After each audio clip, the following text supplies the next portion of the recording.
1. Sarah and I met in college when we were cast in the University of New Hampshire Theater Department's production of Susanna Centeliever's The Basset Table. We met on stage at the Hennessy Theater during the first play rehearsal. We became good friends, and I started walking her home after rehearsal ended on most nights. We fell in love and continued to date each other throughout college. After we graduated, we moved to Chicago together to start a small theater company. Once we decided to get married, we moved back to New Hampshire and had our ceremony on the stage in the Hennessy Theater where we first met. 2. Back in 2005, I was doing the online dating thing. But this is no online dating story.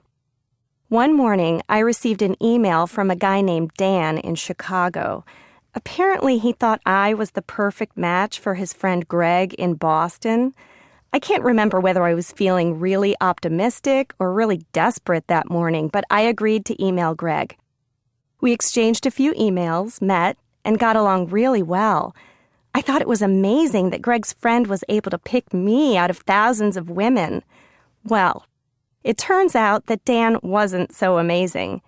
He had actually emailed over 20 women for Greg on the dating site.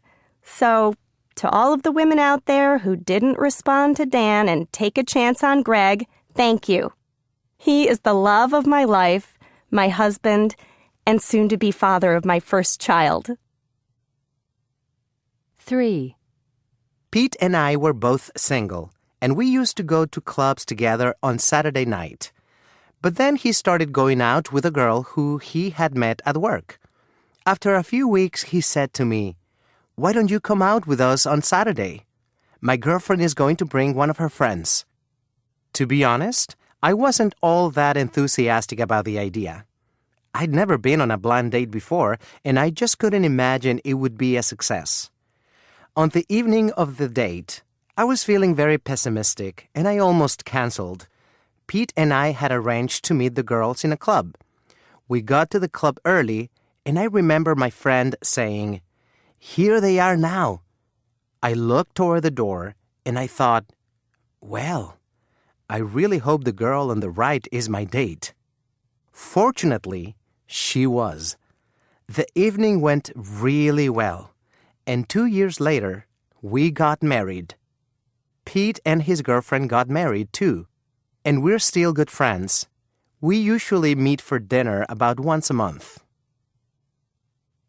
4. I was born in Egypt to an Italian father and French mother, but we came to live in London in the early 60s when I was 20. I got a job in a bank, but I didn't have many friends. In those days, it used to be difficult to meet people if you were a foreigner. One evening, I went to a dance at a restaurant, and I saw this gorgeous 18-year-old girl get up from her table and start dancing. I thought I had nothing to lose, and I wrote her a note saying that I was standing by the window, and if she would agree to come out with me, could she please smile at me? I then left the note on her chair. When the music stopped, she went back to her chair, read the note, and smiled at me. That was how it all started. When we decided to get married, at first her mother was totally against the idea, mainly because I was a foreigner, and also I was 11 years older than Leslie.